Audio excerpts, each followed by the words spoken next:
اعوذ باللہ من الشیطان الرجیم بسم اللہ الرحمن الرحیم الحمد للہ رب العالمین والصلاة والسلام علی سید الانبیاء والمرسلین ومولانا ابی القاسم محمد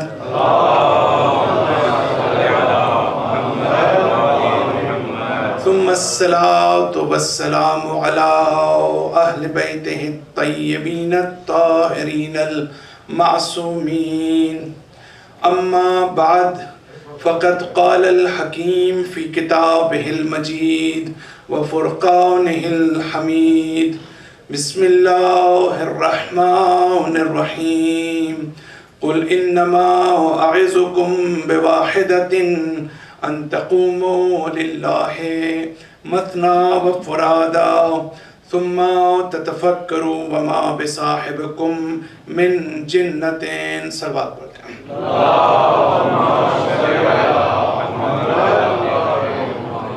عزیزان محترم، کل کی مجلس کا آغاز بھی میں نے قرآن مجید کی اسی آیت سے کیا کہ اللہ تعالیٰ فرماتا ہے اپنے پیغمبر کو کہ تم لوگوں سے یہ کہہ دو کہ میں تمہیں نصیحت کرتا ہوں، میں تمہیں واعظ کرتا ہوں کہ تم جو ہو وہ اللہ کے لیے قیام کرو تنہائی میں، اور زیادہ سے زیادہ 2 افراد مل کر، اور پھر تم غور و فکر کرو اور دیکھو کہ کیا مجھ پر جو تم الزامات لگاتے ہو کہ میڈنس کا الزام، مجنون ہونے کا الزام، کیا واقعاً میں کہ جس نے ساری زندگی امانت اور صداقت کے ساتھ تمہارے درمیان زندگی گزاری اور تم اپنی امانتیں میرے پاس سپرد کرتے تھے، اگرچہ اسلام لانے کے بعد بھی کفار اور مشرکین باوجود اس کے کہ بڑے شدید دشمن تھے رسول خدا صلی اللہ علیہ وسلم کے، لیکن وہ اپنی امانتیں پھر بھی ان کو سپرد کیا کرتے تھے، اعتماد انہی پر کرتے تھے اور ٹرسٹ انہی پر کرتے تھے۔ اور ہم نے امانت اور صداقت پر میں سمجھتا ہوں کہ بڑی سیر حاصل بحث کی ہے، بڑی ہم نے گفتگو کی ہے، اور ہم نے اس کے ذیل میں بہت سے اہم نکات کی طرف جو ہے وہ اشارہ کیا ہے۔ انسان تنہائی میں جو ہے وہ حق کو تسلیم کرنے اور اپنی غلطی کو تسلیم کرنے کے لیے زیادہ اس کے اندر ریڈینس ہوتی ہے، زیادہ وہ پریپیئر ہوتا ہے۔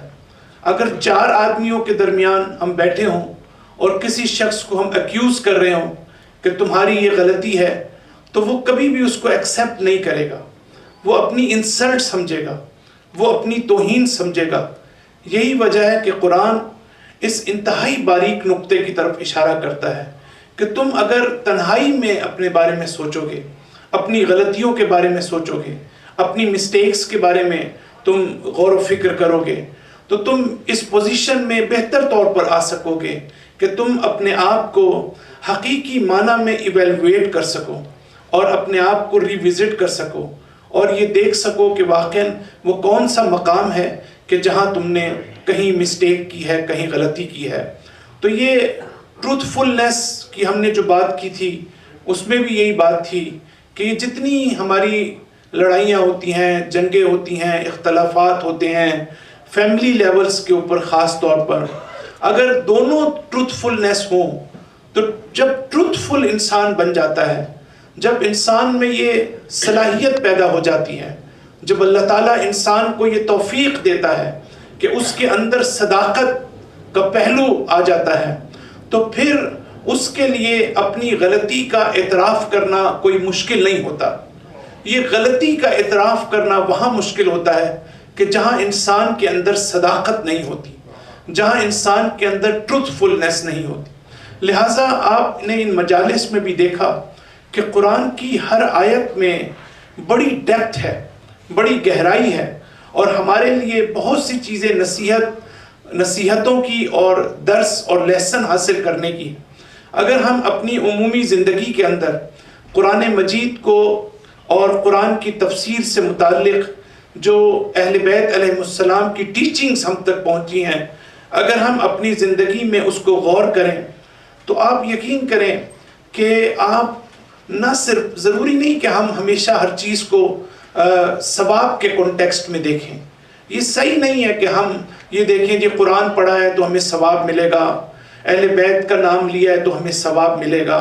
یہ ٹھیک اپروچ نہیں ہے، یہ ایک کمپلیٹ اپروچ نہیں ہے، پرفیکٹ اپروچ نہیں ہے. پرفیکٹ اپروچ یہ ہے کہ آپ آخرت کے بارے میں تو ہم یقیناً یہ چاہتے ہیں کہ ہماری عاقبت اچھی ہو، ہمیں اس کا ریوارڈ ملے، ہمیں اس کا ثواب ملے. لیکن یہ سب کچھ جو دین کے نام پر ہمارے پاس موجود ہے، یہ ہماری زندگی کی جو مشکلات ہیں، ہماری جو دنیا کی مشکلات ہیں، جو قدم قدم پر ہم جن پرابلمز، جس افلکشنز اور کلیمٹیز کا ہم فیس کرتے ہیں اپنی زندگی میں، جس طرح ہمیں سفر کرنا پڑتا ہے، جو ہماری زندگی میں ہارڈ شپس آتی ہیں، ان ہارڈ شپس کا بہترین علاج جو ہے ہمیں قرآن و سنت کے اندر نظر آتا ہے. لہٰذا دیکھیں، اسپریچولیٹی کی ہم نے بات شروع کی تھی اور اسپریچول ڈیولپمنٹ کی ہم نے جو ہے وہ بات کی تھی. اس میں اسپریچول ڈیولپمنٹ کے اندر جو ہے دو چیزیں بڑی امپورٹنٹ ہیں. میں یہاں پر آپ کی خدمت میں عرض کر رہا ہوں کہ جو بھی باتیں اور نکات میں آپ کی خدمت میں عرض کر رہا ہوں، اگر آپ انشاءاللہ ان مجالس کو بار بار سنیں گے تو آپ کو اس میں اور بھی بہت کچھ نظر آئے گا. یعنی جن مجالس سے میں خطاب کر رہا ہوں، جو گفتگو میں کر رہا ہوں، اگر کوئی یہ سمجھتا ہے کہ ایک دفعہ میری مجلس سن کر اس نے سب کچھ حاصل کر لیا ہے، تو ایسا نہیں. آپ جتنی مرتبہ سنیں گے آپ کو اس میں نئی چیزیں آپ کو ملیں گی. لہذا مجھے خود اس کا اندازہ ہے کہ آپ اگر صلوات پڑھ دیجئے ایک مرتبہ. دیکھیں، دو چیزیں ہم اپنی زندگی میں اپنا لیں. جو ورکشاپ ہماری ہو رہی ہے، میں اس کی بہت ڈیٹیل دوں گا، اور یہ جو ورکشاپ ہے، کبھی کبھی ہم کسی چیز کو اہمیت نہیں دے پاتے. لیکن میں آپ کو ایک بات صرف بتانا چاہتا ہوں کہ میں نے شروع میں یہ کہا تھا کہ نہ صرف یہ کہ ہمیں اس کا کوئی تصور نہیں ہے کہ یہ چیز کیا ہے اسپریچول کیئر، ساتھ ساتھ میں یہ بھی بتانا چاہتا ہوں کہ یہ شیعہ کمیونٹیز کی تاریخ میں یہ زینبیہ کو پہلا اعزاز حاصل ہو رہا ہے کہ اس موضوع کے اوپر اتنی تفصیلی ورکشاپ رکھی گئی ہے. تو یہ آپ لوگوں کے لیے ایک باعث افتخار ہے، چاہے آپ اس میں شرکت نہ کر سکیں، چاہے آپ اس میں شرکت کریں، لیکن ہمیں اس چیز کا اندازہ ہونا چاہیے کہ اس کی اہمیت کیا ہے. اور میں نے مسلسل مجلسوں میں یہ عرض کیا ہے کہ ہمیں ان مجالس کے علاوہ بھی ہمیں بہت کچھ کرنے کی ضرورت ہے. ہمیں محمد و آل محمد کی تعلیمات کو دوسری کمیونٹیز تک پہنچانے میں جو ہے اہم کردار ادا کرنا ہے. یعنی ہم اگر یہاں پر آئے ہیں، ہم امریکہ میں بیٹھے ہیں، آپ اپنے آپ کو گریٹ نیشن کہتے ہیں، ہم کینیڈا میں بیٹھے ہیں، ہم ویسٹرن ورلڈ میں بیٹھے ہیں، لیکن اگر ہماری مینٹیلٹی وہی ہو کہ جو پاکستان میں تھی، جو ہماری مینٹیلٹی انڈیا میں تھی، جو دوسرے ممالک میں تھی، تو پھر ہم میں اور ان میں فرق کیا ہو. ہم ایک ایسی سوسائٹی میں بیٹھے ہیں، وہاں کے لوگوں کو اپرچونٹیز ہی نہیں ہیں کہ وہ میسج کو پہنچا سکیں. لہٰذا وہ ایک ہی چیز پر فوکس کیے ہوئے ہیں سال ہر سال تک ان کے سامنے. لیکن ہمارے پاس تو ایسا نہیں ہے.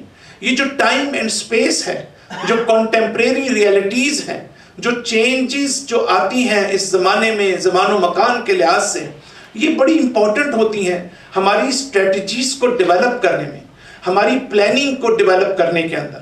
یہ ضروری ہے کہ ہم جو ہے ایسے پروگرامز بھی جو ہے وہ ڈیزائن کریں کہ جس میں ہم دوسری کمیونٹیز کو انوالو کر سکیں، جس میں ہم ورکشاپس رکھ سکیں، جس میں ہم سیمینارز اور کانفرنسز رکھ سکیں. اور ہمیشہ مجھے یہ جواب ملتا ہے کہ ہماری جو کمیونٹی ممبرز ہیں ان کی طرف سے ہمیں سپورٹ نہیں ملتی، ان کی طرف سے پارٹیسپیشن نہیں ہوتی. تو ظاہر ہے کہ یہ آہستہ آہستہ ہمیں اس چیز کو ڈیولپ کرنا پڑے گا. لیکن جو ہمارے ڈونرز ہیں، جو واقعاً جن کی بہت بڑی خدمت ہے، اور ہم ان کو خراج عقیدت پیش کرتے ہیں، خراج تحسین پیش کرتے ہیں کہ وہ سینٹر کی مدد کرتے ہیں، اور جس کی بنیاد پر ہم جو ہے وہ پروگرامز کو تیار کرتے ہیں، ان پر عمل کرتے ہیں، اور پھر یہ مجالس کا سلسلہ اور اتنا ایکسپینسز جو سینٹر کے ہوتے ہیں. لیکن ہمارے ڈونرز کو یہ بھی چاہیے کہ وہ اس اینگل سے بھی چیزوں کو دیکھیں اور ایسی چیزوں پر بھی ڈونیٹ کریں کہ جس کا تعلق کانفرنس سے ہو، جس کا تعلق ریسرچ سے ہو، جس کا تعلق. آج میں ایک بڑے اہم نقطے کی طرف اشارہ کروں گا اگر مجلس میں مجھے یاد رہا تو، لیکن شروع میں بہرحال میں یہ کہنا چاہتا ہوں کہ اسپریچول ڈیولپمنٹ کے حوالے سے ان دو چیزوں کو ہم ہمیشہ یاد رکھیں، اور وہ ان میں سے ایک یہ ہے کہ ہم چاہے قرآن پڑھیں، چاہے اہل بیت کا ذکر کریں، چاہے انبیاء کی تعلیمات ہوں، چاہے ہم جو بھی دین کا کام کرتے ہیں، دو چیزیں ہمیشہ ہم اپنے مد نظر رکھیں گے تو ہماری زندگی کا جو ویو پوائنٹ ہے، جو ہماری اپروچ ہے، جو ہماری ورلڈ ویو ہے، جو ہماری پرسیپشن ہے، وہ چیزوں کے بارے میں تبدیل ہو جائے گی.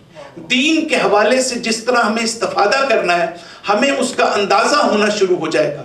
اسی لیے میری ساری مجالس میں ایک جو امپورٹنٹ چیز ہے جس کی طرف میں اشارہ کرنا چاہتا ہوں وہ یہ ہے کہ اگر ہم ان اصولوں پر نظر رکھیں تو ہماری جو آج تک ایک ٹریڈیشنل پرسیپشن بنی ہوئی ہے چیزوں کے بارے میں، وہ مکمل طور پر چینج ہو سکتی ہے، اور آپ دنیا کو ایک نئے رخ سے دیکھ سکتے ہیں. آپ ڈیوائن کانسیپٹ کو اور پرسیپشن کو اور کنٹیکسٹ کو ایک نئے رخ سے اپنی زندگی میں آپ دیکھ سکتے ہیں. اسی لیے دیکھیں نا، آپ میڈیکل سائنس کے اندر بھی اگر ڈاکٹرز کبھی کبھی کہتے ہیں نا کہ آپ اگر کچھ نہ کریں، اپنے لائف سٹائل کو چینج کر دیں تو آپ کی بیماری دور ہو جائے گی. دیکھیں ڈائبٹیز میں ایک بڑی امپورٹنٹ چیز یہ ہے کہ آپ اپنے لائف سٹائل کو چینج کر دیں. اسی طریقے سے یہ جو کبھی کبھی ہم اسٹک ہو جاتے ہیں یعنی ہم آگے نہیں بڑھ رہے، ہم کنیکٹ نہیں ہو پا رہے کسی جگہ پہ. وہ اسٹک کیوں ہو جاتے ہیں؟ ہم رک جاتے ہیں ایک جگہ پر سال ہر سال تک، یہاں تک کہ جب تک کوئی آ کر ہمیں بیدار نہ کرے، جب تک کوئی آ کے ہمیں نئی پرسیپشن عطا نہ کرے، جب تک ہمارے ورلڈ ویو کو چینج نہ کرے. اس لیے میں کہتا ہوں کہ دو چیزیں، ابھی فی الحال دو چیزوں کی طرف میں اشارہ کر رہا ہوں، میں مسلسل بعض چیزوں پر اشارہ کرتا رہا ہوں. ایک تو یاد رکھیے گا کہ اپنی لائف کو اور اپنے آپ کو میننگ فل بنانا، یہ جو میننگ فل بنانا ہے اپنے آپ کو، یہ بڑی امپورٹنٹ چیز ہے. یہ بڑی اس کے اندر جو ہے وہ ڈیپتھ ہے. میننگ فل اردو میں ہم اس کو کہتے ہیں اپنے آپ کو بامعنی بنانا. میننگ فل کا مطلب ہے کہ سینس آف پرپس. میننگ فل کا مطلب ہے سینس آف سیکیورٹی. میننگ فل کا مطلب یہ ہے کہ آپ کے پاس جو ریسورسز ہیں، آپ کے پاس جو سورس آف اسٹرینتھ ہے، وہ دوسروں کے پاس نہیں ہے. اگر آپ امام حسین کے ماننے والے ہیں تو امام حسین آپ کے لیے ایک اسٹرینتھ ہونی چاہیے. اگر آپ اللہ کو مانتے ہیں تو صرف اللہ کو ماننا کافی نہیں ہے. ہم یہ اس چیز کو سمجھیں کہ یہ ہمارے لیے اسٹرینتھ ہے. ہمیں اسٹرینتھ کی ضرورت کب ہوتی ہے؟ ہمیں اسٹرینتھ کی ضرورت قدم قدم پر زندگی میں اس لیے ہوتی ہے کہ ہمارے اندر اتنی طاقت نہیں ہوتی، ہمارے اندر اتنی پاور نہیں ہوتی کہ ہم زندگی کی مشکلات کا مقابلہ کر سکیں. ہمیں مقابلہ کرنے کے لیے کبھی صبر کی ضرورت ہوتی ہے، کبھی ہمیں جو ہے وہ نماز کی ضرورت ہوتی ہے، اور کبھی ہمیں جو ہے وہ ذکر اہل بیت کی ضرورت ہوتی ہے، کبھی ہمیں قرآن کی ضرورت ہوتی ہے. یہ ساری چیزیں ہماری زندگی کو میننگ فل بناتی ہیں. میننگ فل کا مطلب یہ ہے کہ میری زندگی جو ہے اس شخص کی نسبت کہ جو قرآن کو نہیں مانتا، جو اہل بیت کو نہیں مانتا، جو انبیاء کو نہیں مانتا، جو خدا پر ایمان نہیں لاتا، اس کے پاس کم اسٹرینتھ ہے مشکلات کو فیس کرنے کی، اور میرے پاس زیادہ اسٹرینتھ ہے اس لیے کہ میری لائف زیادہ میننگ فل ہے. سبحان پڑھ دیجئے مرتبہ.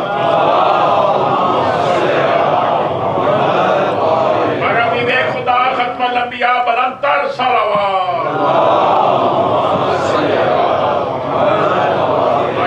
آپ زندگی کی بہت سی مشکلات جو ہیں وہ کبھی حل نہیں کر سکتے، یاد رکھیے گا، جب تک آپ کا آخرت پر ایمان نہ ہو. یہ آخرت پر ایمان، اور وہ بھی ایمان کے جو پریکٹیکل ایمان، تھیوریٹیکل ایمان کی میں بالکل اس جگہ پر بات نہیں کر رہا. قرآن مجید جو ہے وہ آپ دیکھیں جب سورہ حمد شروع ہوتی ہے تو الحمدللہ رب العالمین الرحمن الرحیم مالک یوم الدین مالک یوم الدین کے بعد ایک دم قرآن اپنے لب و لہجے کو چینج کرتا ہے، ایاک نعبد و ایاک نستعین.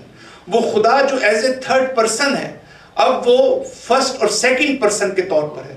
یعنی اب آپ اس اپنے خدا کو اپنے سامنے ایکسپیرینس کر رہے ہیں. اب وہ خدا سے بات کر رہے ہیں آپ کہ جو آپ کے سامنے جس کو جو پریزنٹ ہے، جو حضور میں جس کے آپ موجود ہیں. اسی سورہ حمد کے اندر یہ دو مختلف سٹیجز ہیں. کس طرح قرآن ہمیں یہ بتاتا ہے کہ ہم ان سٹیجز کی طرف آئیں. تو بہرحال قرآن یہ کہتا ہے اِنَّا أَخْلَصْنَاهُمْ بِخَالِصَةٍ ذِكْرَ الدَّارِ. ہم نے انبیاء کو، اب دیکھیں آیت کیا کہتی، ہم نے انبیاء کو خالص کیا، ہم نے انبیاء کو جو ہے وہ پیوریفائی کیا. کیسے پیوریفائی کیا؟ فوراً سوال پیدا ہوتا ہے کہ انبیاء کو اتنا عظیم، اتنی بڑی مقام و منزلت، اللہ تعالیٰ کہتے ہیں ہم نے ان کو پیوریفائی کیا remembrance of the day of judgement کے ساتھ، یعنی آخرت کو یاد کرنے کے ساتھ. اب آپ دیکھیں کہ اس کا مطلب یہ ہے، اور کہتے ہیں اس کی وجہ سے دو صلاحیتیں ہمارے انبیاء میں پیدا ہوئی. ایک ان میں بصیرت پیدا ہوئی، آگاہی پیدا ہوئی، اویئرنس پیدا ہوئی، اور دوسرا اولی الایدی والابصار، اور دوسرا ان میں پاور پیدا ہوئی. ہم نے ان کو پاور عطا کی کہ اس کے بعد ان میں خوف نام کی کوئی چیز نہیں تھی. آپ تمام انبیاء کو دیکھ لیں، تمام ائمہ کو دیکھ لیں، ان میں جو ایک چیز مشترک تھی دوسری چیزوں کے ساتھ ساتھ وہ یہ تھی کہ انہوں نے کبھی اپنے دشمن سے خوف نہیں کھایا.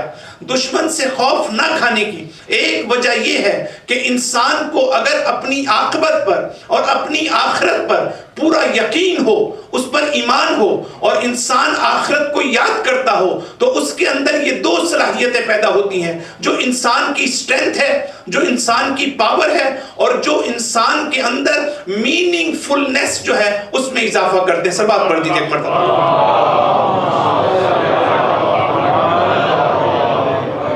اور دوسری چیز جو ہم چاہتے ہیں اسپرچولیٹی کے حوالے سے کہ جو ہمارے اندر ہونی چاہیے، پہلی چیز یہ کہ ہم میننگ فلنس پہ غور کریں.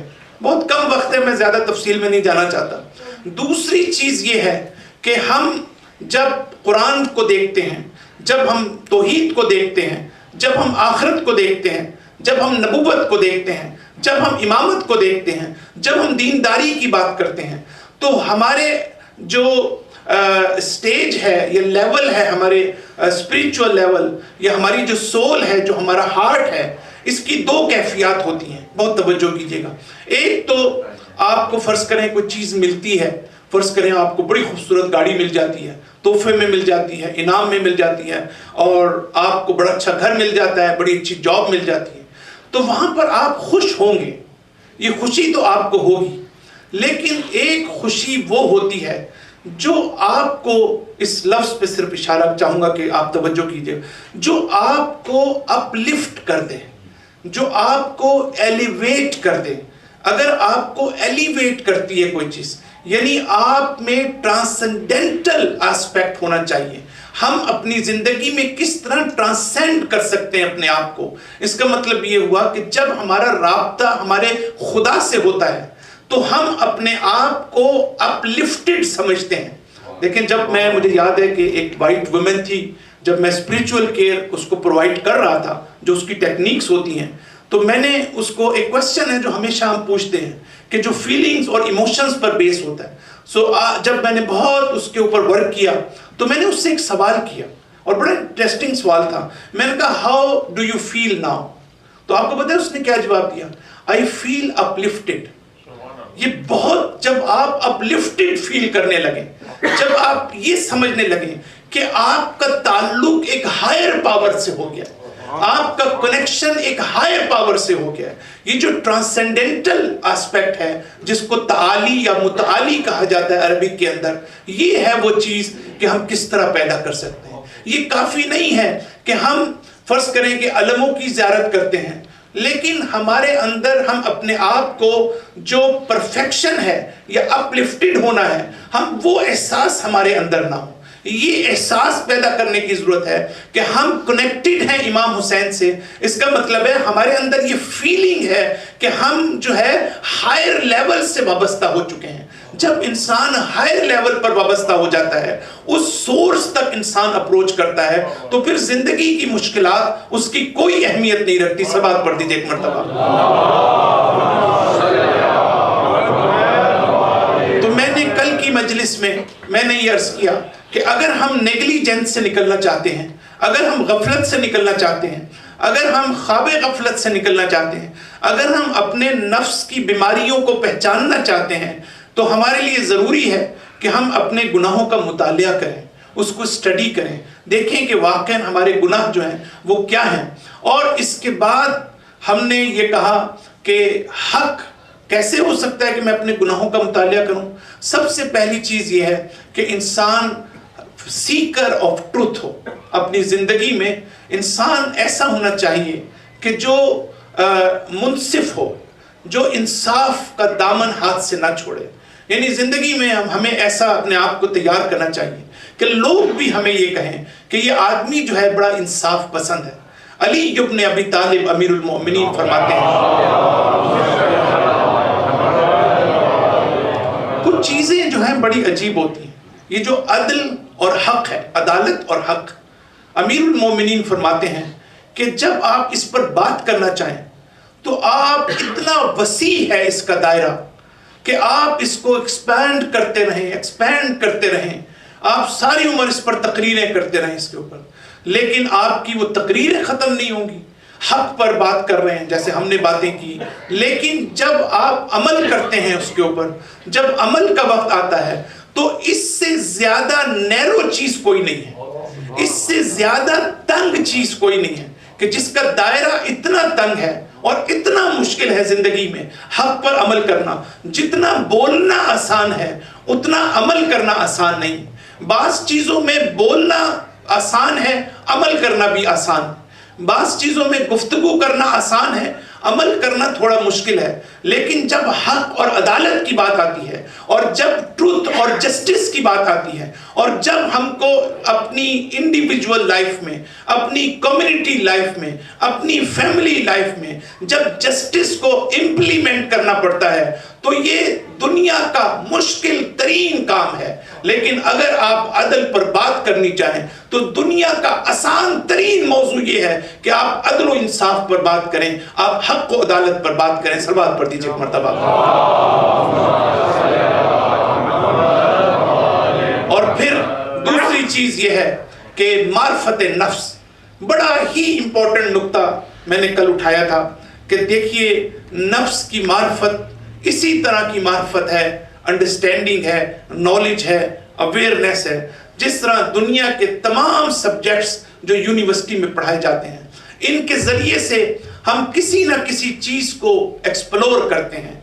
فزکس پڑھتے ہیں آپ، فزکس کے ذریعے سے آپ کائنات کے کسی ایک روح کو جو ہے وہ ایکسپلور کرتے ہیں، ریویل کرتے ہیں ان سیکریٹس کو، ان اسرار کو کہ جو کائنات آپ کو منکشف نہیں ہونے دیتی.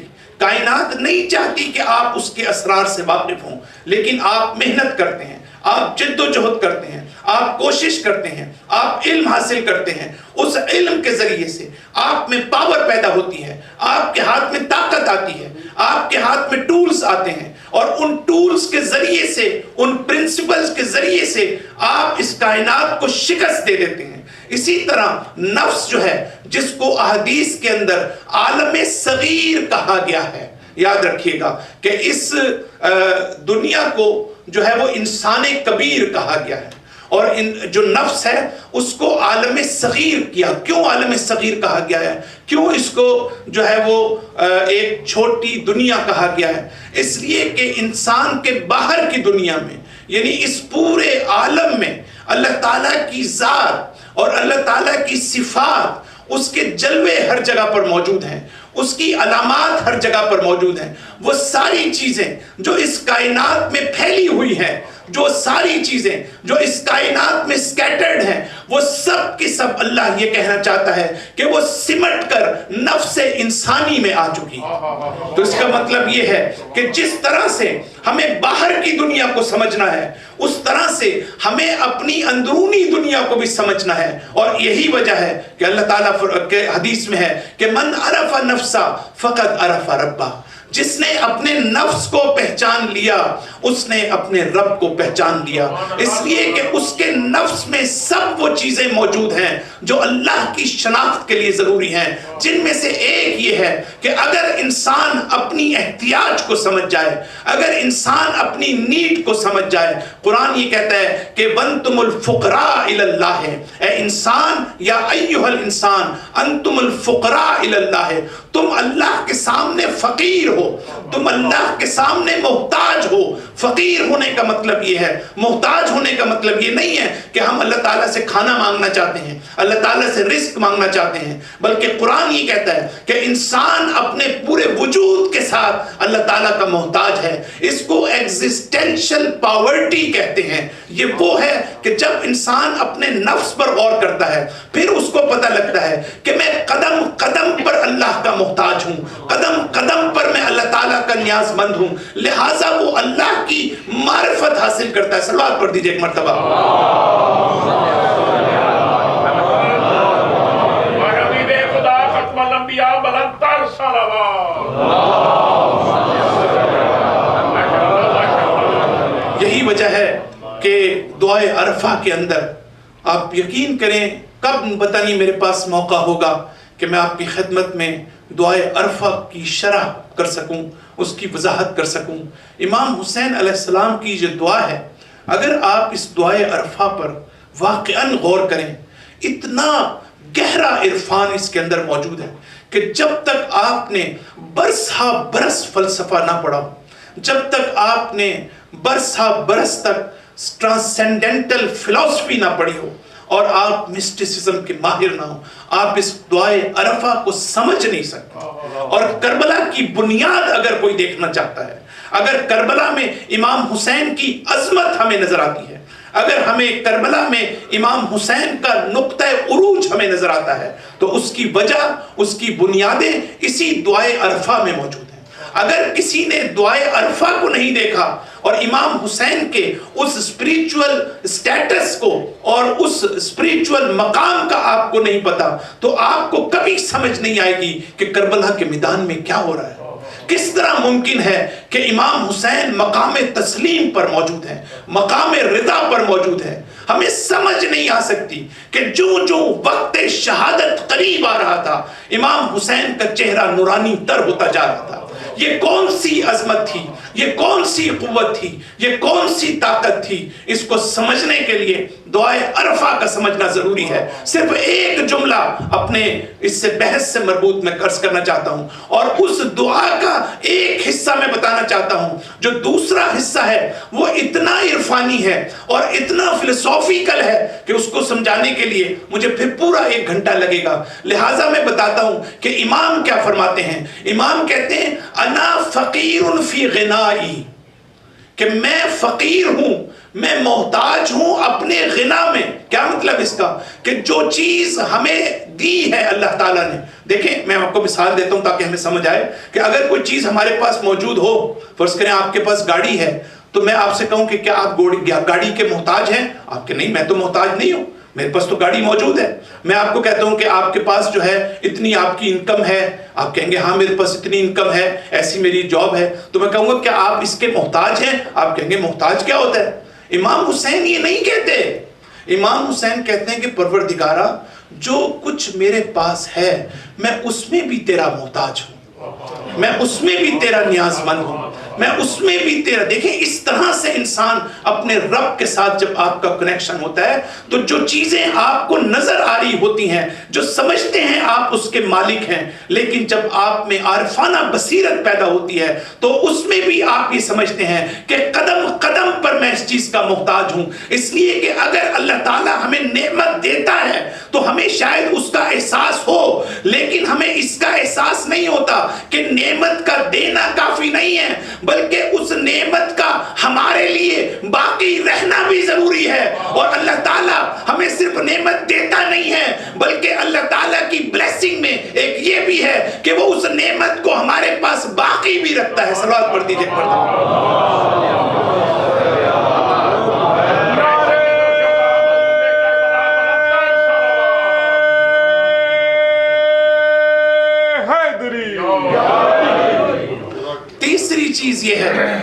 ہم اعتقاد وعید کا لفظ ہے جو اللہ تعالیٰ کہتا ہے کہ اگر تم غلط کام کرو گے تو میں تمہیں سزا دوں گا، میں تمہیں جو ہے پنش کروں گا.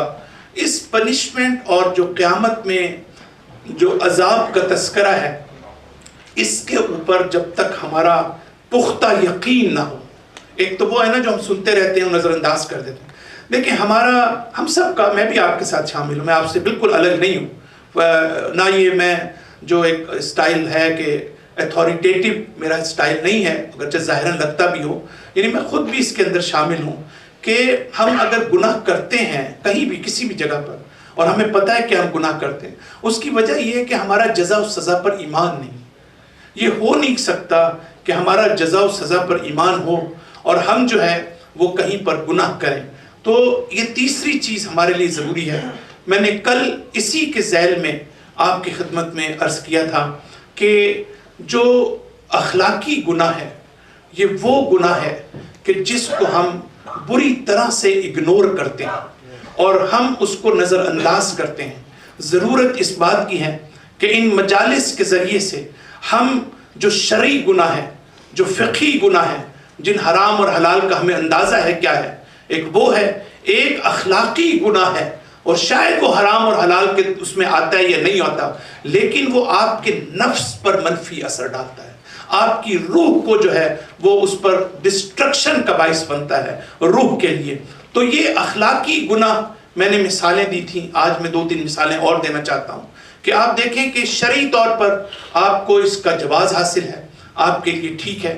میں نے کل آپ کے سامنے ایک مثال دی، بڑی امپورٹنٹ مثال دی کہ آپ دیکھیں کہ ہماری خواتین ہیں کہ جنہوں نے سال ہر سال سے طلاق لے رکھی ہے کینیڈین کورٹ سے یا امریکن کورٹ سے یا جرمن کورٹ سے. اور یہ میں جو باتیں آپ سے کر رہا ہوں یہ میں ایکسپیرینس شیئر کر رہا ہوں آپ سے. یہ ایسا نہیں ہے کہ میں کتابوں سے پڑھ کے آیا ہوں اور آپ تک نقل کر رہا ہوں. بڑا فرق ہوتا ہے ان دو چیزوں میں. ایک وہ ہوتا ہے جی میں نے یوٹیوب سے سنا کچھ، آپ کو میں نے بتا دیا کہ میں نے کسی کتاب میں سے پڑھا، آپ کو میں نے بتا دیا. یہ فرسٹ ہینڈ ایکسپیرینس ہے جو میں آپ کو شیئر کر رہا ہوں، اور بڑی قیمت ہوتی ہے اس چیز کی کہ جو ایکسپیرینس کوئی شیئر کر رہا ہو. اور میں نے دیکھا کہ کس طریقے سے یہ عورتیں جو ہیں یہ ولنریبل ہوتی ہیں، کس طریقے سے جو ہے جو شوہر ہیں وہ یہ بلیک میل کرتے ہیں اور اپنے حق سے کو مس یوز کرتے ہیں، اور اس کی پوری فیملی جو ہے اس عورت کو پریشرائز کرتی ہے کہ تم نے تو شرعی طور پر طلاق لی نہیں ہے، شرعی طور پر طلاق تو مرد کے ہاتھ میں ہے، لہٰذا تم جو ہو کوئی شادی نہیں کر سکتی، تم دوبارہ زندگی نہیں گزار سکتی. تو یہ چیزیں میں مسلسل دیکھ رہا ہوں اور مسلسل میں اس کو ڈیل کر رہا ہوں. میرا یہ کوسچن ہے سادہ سا آپ حضرات سے، میں اس میں کوئی ورڈکٹ نہیں دیتا. آپ سوچیں کہ فرض کریں کہ یہ آپ کے پاس حق شریعت نے دیا ہے، کیا یہ اخلاقیات کا تقاضا ہے یا نہیں ہے؟ آپ یقین کریں کہ جب میں فون کرتا ہوں اور پوچھتا ہوں ان شوہروں سے کہ آپ میں فلاں آدمی ہوں، میں اسپریچول لیڈر ہوں کمیونٹی کا، اور اس طرح سے کیس میرے پاس آیا ہے، تو آپ جو ہے وہ اگر اجازت دیں تو میں آپ کی اجازت سے آپ کی طرف سے شرعی طلاق پڑھ دوں تاکہ وہ عورت آزاد ہو جائے، اس نے جو زندگی میں کام کرنا ہے وہ کرے. تو آپ یقین کریں کہ ایسی گالیاں مجھے پڑتی ہیں اور ایسے افراد موجود ہیں. یعنی وہاں سے مجھے ایک اور چیز کا اندازہ ہوتا ہے کہ مجھے اندازہ ہوتا ہے کہ یہ شخص جو میرے ساتھ اتنا بدتمیز ہے وہ اپنی بیوی کے ساتھ کتنا بدتمیز ہوگا. آپ سوچیں ذرا کہ جو کمیونٹی کے عالم کے ساتھ تہذیبی کر رہا ہوں، بدتمیزی کر رہا ہوں، تو گھر والوں کی اس کے نزدیک کیا اہمیت ہے، اور ہوتا بھی اسی طریقے سے. تو آپ دیکھیں کہ یہ ایک مثال ہے ہمارے سامنے موجود ہے. دوسری مثال جو میں آپ کے سامنے رکھنا چاہتا ہوں کہ شریعت میں یہ چیز موجود ہے کہ عورت جو ہے وہ مرد کی اجازت کے بغیر گھر سے باہر نہیں نکل سکتی. یہ جو فقہی قوانین ہیں ان کی اتنی غلط انٹرپریٹیشن ہم لوگ کرتے ہیں اور اتنی غلط انٹرپریٹیشن بیان کی جاتی ہے اور اتنا نیگیٹو میسج دیا جاتا ہے دنیا کو، اور اسلام کا اتنا غلط امپریشن پیش کیا جاتا ہے اور اسلام کا اتنا قبیح چہرہ پیش کیا جاتا ہے کہ دنیا کے سامنے ہم جو ہے شاید شرم سے سر جھکا لیں، صرف اس وجہ سے کہ ہم ان ایشوز کو صحیح طرح نہیں سمجھتے، ہم ان احادیث کو صحیح طرح نہیں سمجھتے، ہم قرآن کی آیات کو صحیح طرح نہیں سمجھتے، ہم زمان و مکان کے فرق کو صحیح طرح نہیں سمجھتے، ہم کلچرل ریالٹیز کو صحیح طرح نہیں سمجھتے، ہم سوشل ریالٹیز اور فیکٹس کو صحیح طرح نہیں سمجھتے۔ جس زمانے میں وہ آیات نازل ہوئی ہیں اور آج کے زمانے میں جو انٹلیکچوئل ڈیولپمنٹ ہے، جو ایموشنل ڈیولپمنٹ ہے، جو دنیا کی سائنٹیفک ایڈوانسمنٹ ہے، اس میں انسان میں آنے والی تبدیلی جو ہے اس کو ہم نہیں سمجھتے، ہم عدل اور ظلم کے معیارات کو نہیں سمجھتے۔ اسی وجہ سے ہم ایک کنزرویٹو اپروچ کے ساتھ ہم ان آیات کو بیان کرتے ہیں اور اس کو چھپ کر بیان کرتے ہیں، یعنی کہیں ایسا نہ ہو کہ کوئی دوسرا ہم سے سن لے۔ اپنے لوگوں کو ہم بیان کرتے ہیں، اگر آپ نے بیان کرنا ہے تو کھل کے دنیا کے سامنے اعلان کریں۔ ہاں، ہم یہ کہتے ہیں کہ عورتوں کو مار سکتے ہیں، ہم یہ کہہ سکتے ہیں کہ اگر اپنی بیوی کو مارنا ہو تو ہم مار سکتے ہیں، کھل کر پھر ہم یہ اعلان کریں کہ اگر سلیو گرل رکھنی ہے تو ہم رکھ سکتے ہیں۔ میں یہی کہنا چاہتا ہوں کہ اس کی وجہ یہ ہے کہ ہم ایک طرف چھپتے بھی ہیں، ہم ایک طرف وہ ویڈیوز ریموو کر دیتے ہیں جو ہم نے مجالس پڑھی ہوتی ہیں، لیکن کبھی ہم نے صحیح انٹرپریٹیشن کرنے کی کوشش کی ہے؟ اب آپ دیکھیں کہ یہی ایک قانون ہے کہ جس کو کس طرح لوگ مس یوز کرتے ہیں کہ عورت جو ہے وہ شوہر کی اجازت کے بغیر نہیں جا سکتی، لیکن جو دوسرے قوانین ساتھ ہیں، جو دوسری روایات ساتھ ہیں، آپ نے ایک شوہر ہونے کی حیثیت سے اپنی بیوی کو یہ کہہ دیا کہ تم میری اجازت کے بغیر گھر سے باہر نہیں جا سکتی، تو اس کا مطلب یہ ہے کہ دوسرا ہے کہ تم عورت کو اذیت نہیں کر سکتے، تم عورت کو ہرٹ نہیں کر سکتے۔ اور عاشرہن بالمعروف ہے، یہ واجب ہے، جس طرح نماز واجب ہے، جس طرح روزہ واجب ہے، جس طرح حج واجب ہے۔ عاشرہن بالمعروف ہے، یعنی اس کے ساتھ اچھا سلوک کرنا، اور اچھے سلوک کرنے کا مطلب یہ ہے جو آپ کی عقل بھی جس کو تسلیم کرے اور شریعت بھی جس کو تسلیم کرے۔ قرآن یہ کہتا ہے عاشرہن، تم اچھا سلوک کرو۔ قرآن یہ نہیں کہتا کہ اس سے برا سلوک نہ کرو، بلکہ اس سے بڑھ کر یہ کہتا ہے، ایک تو درجہ یہ ہے کہ آپ اس کو اذیت نہیں کر رہے، قرآن یہ نہیں کہتا کہ تم اس کو اذیت نہ کرو، قرآن ایک قدم آگے بڑھ کر یہ کہتا ہے کہ تم نہ صرف اذیت نہ کرو بلکہ اس کے ساتھ اچھا سلوک بھی کرو۔ تو اگر آپ یہ کہتے ہیں، اب میں نے آپ کو بڑا خوبصورت میں اپنا ایکسپیرینس بتاتا ہوں کہ ڈومیسٹک وائلنس کا کیس آپ کے امریکہ کے اندر، اور پولیس گھر پہ آتی ہے اور اس صاحب کو جیل میں بھیج دیتی، اور وہ جیل سے یہ پیغام دیتے ہیں صاحب کہ جو ڈومیسٹک وائلنس کا کیس ہے جس کی وجہ سے پولیس اس کو جیل میں ڈال دیتی ہے، اور اس کے بعد وہ جیل سے یہ پیغام دیتے ہیں کہ مجھے تم نے جیل میں تو بھیج دیا لیکن تم میری اجازت کے بغیر گھر سے نہیں نکل سکتے۔ اب کیا آپ تصور کر سکتے ہیں کہ ہم کیا کون سا دین پیش کر رہے ہیں؟ ہم اپنے حق کو ہم غلط استعمال کر رہے ہیں۔ یہ کس نے ہمیں اس قسم کی تعلیم دی ہے کہ آپ یہ کہہ رہے ہیں کہ تم میری اجازت کے بغیر گھر سے نہیں نکل سکتی، جبکہ اس کے لیے ضروری ہے، دیکھیں اجازت کے بغیر اصل فلسفہ کیا ہے، اصل حکمت کیا ہے؟ اس میں حکمت یہ ہے کہ اگر عورت گھر سے باہر نکلتی ہے جو مرد کے شعور کے خلاف ہو، جو مرد کی ڈگنیٹی اور اس کی عزت پر آنچ آتی ہو، تو اس وقت آپ بھی کہہ سکتے ہیں میں ایک عالم ہوں، میں کمیونٹی کا لیڈر ہوں، اگر میری وائف جو ہے وہ رول ماڈل نہیں ہوگی، کسی ایسی جگہ پر وہ گھر سے نکلتی ہے، باہر جاتی ہے کہ جس کو میں ایکسیپٹ نہیں کرتا، جو میں سمجھتا ہوں کہ میرے پورے پروفیشن، میرے پورے کریئر اور میری عزت پر آنچ آتی ہے، تو ایسے موقع پر میں یہ کہہ سکتا ہوں کہ بھئی اس طرح سے جانا جو ہے وہ مجھے پسند نہیں ہے۔ تو یہ بڑی امپورٹنٹ چیز ہے کہ ہم اس چیز کو دیکھیں کہ اس کا باہر جانا جو ہے وہ مرد کے شعور اور اس کی حقوق کی خلاف ورزی نہ ہو۔ دیکھیں بعض دفعہ ایسا ہوتا ہے نا کہ آپ ہر وقت باہر پھر رہے ہیں، باہر جا رہے ہیں، نہ کھانے کا خیال ہے، نہ بچوں کی تربیت کا خیال ہے، نہ جو ہے ہر وقت جو ہے وہ کوئی نہ کسی کام سے باہر جانا، نہ مرد کے جو اور حقوق ہیں آپ کو ان کا خیال ہے۔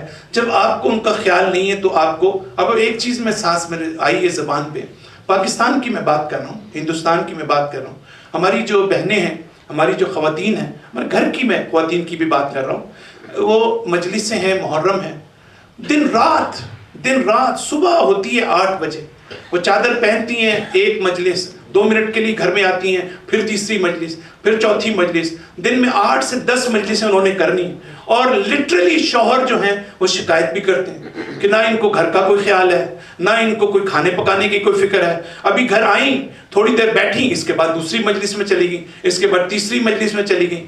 دیکھیں چلیں محرم ہے، اس میں آپ کو کریڈٹ دینا چاہیے کہ ہماری خواتین بڑی خدمت کرتی ہیں، بڑی زحمت کرتی ہیں، اس میں کوئی شک نہیں ہے، اور ان کے لیے ایک قسم کی یہ بھی ہے کہ چلیں گیٹ ٹوگیدر ہو جاتا ہے ان کے لیے۔ لیکن میں ایک اور بات کرنا چاہتا ہوں اس کو ایک اور اینگل سے، میں نے یہ بات کسی جگہ کی ہے کہ مجھے جو چیز دلچسپی ہے، آپ 20 مجلسوں میں چلے جائیں، 30 چلے جائیں، اگر 30 سال آپ کی عمر ہے تو 30,000 مجلسوں میں آپ چلے گئے، لیکن کوئی فرق بھی تو آپ میں پڑنا چاہیے، کوئی تبدیلی بھی تو آپ میں آنی چاہیے۔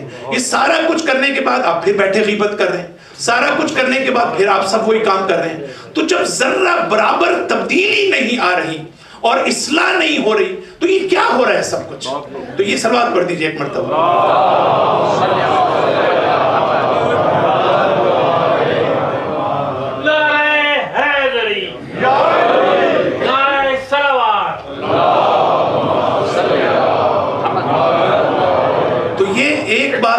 کہ جو لوگ مس یوز کرتے ہیں کہ تم جو ہے وہ گھر سے جو ہے وہ نہیں جا سکتی، آپ حیران ہوں گے جو بات میں کر رہا ہوں، حتیٰ عورت تو کیا مرد کو بھی اس طرح گھر سے جانے کی اجازت نہیں۔ یہ جو لوگ سمجھتے ہیں نا عورت نہیں جا سکتی، اگر مرد جو ہے، ہزاروں کیسز ہیں، میں اب کس کو بتاؤں آپ کے سامنے، وہ فیملی کو چھوڑ کے چلے جاتے ہیں، انہیں کوئی پرواہ نہیں ہے اور بہت ہی انڈیفرنٹ ہوتے ہیں، انہیں نہ اولاد کی تربیت سے کوئی ہے، وہ گئے ہیں تو گئے ہیں، وہ اپنے دوستوں میں بیٹھے ہیں، جو کچھ کریں وہ بھی اجازت نہیں ہے، وہ کس نے اجازت دی ہے ان کو؟ تو اس کا مطلب یہ دونوں طرف سے جو ہے وہ چیزیں امپورٹنٹ ہیں۔ تو میں انشاءاللہ گفتگو کو آگے بڑھاؤں، اور مسلسل ایسا ہوتا ہے کہ یا جو بھائی ہیں وہ بہنوں کو ان کے جذبات سے، ان کے ایموشنز سے فائدہ اٹھاتے ہوئے ان کو یہ کہتے ہیں کہ جی ہمیں یہ گھر معاف کر دو، اور پھر وہ بخش دیتی ہیں ان کو، اور ان کا دل جو ہے وہ اس لحاظ سے محبت زیادہ ہوتی ہے بہنوں کے اندر، تو اس میں وہ پھر جو ہے وہ ان کو لکھ کے بھی دے دیتی ہیں کہ ٹھیک ہے کہ تم جو ہے ہمیں اپنا حق نہیں چاہیے۔ یہ سارا کچھ جو ہے وہ ہمارے معاشرے میں ہو رہا ہے، یہ اخلاقی لحاظ سے آپ دیکھیں کہ ہم کس طرف جا رہے ہیں۔ میں بلکہ یہاں تک کہتا ہوں کہ آپ اگر فرض کریں قرآن کی آیت ہے یا فقہا کا ہے کہ آپ جو ہے وہ 2/3 جو ہے وہ وراثت میں عورت کو ملتا ہے، تو کیا یہ آپ پہ واجب ہو گیا ہے کہ آپ اس کو آدھا حق دیں عورت کو، اپنی بیٹی کو؟ کیا آپ کے پاس کوئی اور راستہ نہیں ہے کہ آپ بیٹے اور بیٹی کو مساوی طور پر اپنی جائیداد تقسیم کریں؟ آپ میرے پاس آئیں، میں آپ کو راستے بتاؤں گا۔ میں آپ کو اپنی بات بتاتا ہوں، میں اس پوزیشن میں ہوں کہ میں تصور بھی نہیں کر سکتا کہ میرے بیٹے اور بیٹی کو جو بھی اگر میرے پاس کوئی مکان ہے، میرے پاس کوئی چیز ہے، کہ وہ ہاف تقسیم نہ ہو۔ یہ کم سے کم میں تصور نہیں کر سکتا اس زمانے میں۔ اس زمانے میں جب یہ قانون تھا اس میں بہت سی چیزیں کاؤنٹ کرتے تھے، اور ہمارے فقہا نے لکھا ہے، وہ لکھا ہے جی اگر آپ عورت کو جو ہے وہ فرض کریں جائیداد میں سے کچھ دیتے ہیں، اس نے خرچ تو کرنا کوئی نہیں ہے، جب اس نے خرچ کرنا نہیں ہے تو اس کی تو سیونگ ہی سیونگ ہے۔ دیکھیں کتنی سمپل سی ایک مینٹیلٹی تھی کسی زمانے میں، اور یہ سمجھتے تھے کہ ساری ذمہ داری تو شوہر پہ ہوتی ہے، تو شوہر تو اس کا بہن کا آلریڈی ہوتا ہے، تو پھر اس کو جائیداد کی کیا ضرورت ہے، اور پھر جو ہے وہ ساری جو ہے وہ نفقہ وہ بھی شوہر کے ذمے ہے۔ اب آپ دیکھیں، آپ رہ رہے ہیں امریکہ میں، ہم رہ رہے ہیں کینیڈا میں، یہ بڑا امپورٹنٹ مسئلہ ہے کہ ہم زمان و مکان کے تقاضوں کو سمجھیں۔ میں نے اسی ممبر سے جب ایک مولانا صاحب جو ہیں وہ آ کر بڑے زور و شور کے ساتھ وہ یہ کہہ رہے تھے کہ نفقہ جو ہے وہ سارا ذمہ داری جو ہے وہ شوہر کی ہے، اور عورت کی کوئی ذمہ داری نہیں ہے کہ اپنے ایکسپنسز جو ہے۔ تو میں نے ان کو پھر بعد میں نے ان سے بات کی، میں نے کہا دیکھیں قرآن کی آیت کو آپ صحیح انٹرپریٹ کریں، ایسا نہیں ہے کہ آپ اس امریکہ میں بیٹھ کے فرض کریں کہ آپ پاکستان سے، انڈیا سے، وہاں کی مینٹیلٹی کے ساتھ آپ یہاں پر ایک بات کرتے ہیں، اور اس کے نتیجے میں ہوتا کیا میں یہ بھی بتاتا ہوں۔ اب خواتین ہیں وہ جو ہے وہ جاب بھی کرتی ہیں اور اچھی خاصی ان کی آمدنی ہے، اور وہ کیا کرتی ہیں، وہ شوہر کو یہ کہتی ہیں کہ نہیں میری تو ذمہ داری نہیں ہے کہ میں مارٹگیج دوں، میری تو ذمہ داری نہیں ہے کہ میں کنٹریبیوٹ کروں۔ تو بھئی اگر آپ کی ذمہ داری نہیں ہے تو آپ جو گھر سے جا رہی ہیں اور جو آپ کما رہی ہیں تو یہ کس کے لیے جمع کر رہی ہیں؟ بھی سوچنے کی بات ہے نا کہ یہ کس کے لیے پیسہ جمع ہو رہا ہے۔ اس کا مطلب ہے کہ اپنے خاندان کو، اپنے گھر کو تباہ کرنے کے برابر، دوسری بات یہ ہے کہ کینیڈا اور امریکہ میں دونوں کی جو میاں بیوی کی جو انکم ہے وہ انکم جو ہے وہ ایک یونٹ کے طور پر جو ہے کنسیڈر ہوتی ہے. یہ نہیں ہوتا کہ اگر آپ کنٹریبیوٹ نہیں کر رہے تو میں کر رہا ہوں کنٹریبیوٹ، اگرچہ میری تنخواہ زیادہ ہے، بلکہ کہیں نہ کہیں سے میری انکم کم ہو رہی ہے اس لیے کہ آپ کنٹریبیوٹ نہیں کر رہے. کم سے کم کینیڈا میں یہ ہے کہ آپ کو فیملی انکم شو کرنی پڑتی ہے. تو سوال یہ ہے کہ ان نئے حالات کے اندر ہم یہ ترویج کرنی شروع کر دیں کہ جی صرف ذمہ داری مرد کی ہے اور خواتین کو یہ میسیج دینا شروع کر دیں. تو یہ جو کچھ بھی ہمارے ہاں ہو رہا ہے مجھے سمجھ نہیں آتی کہ ہمیں صحیح انٹرپریٹیشن کرنی چاہیے. آپ دیکھیں سیکس کے حوالے سے میں معذرت چاہتا ہوں کہ میں یہ بات کر رہا ہوں، لیکن کبھی میں سوچتا ہوں اگر میں نہیں کروں گا تو کون یہ بات کرے گا، کیسے یہ بات ہوگی.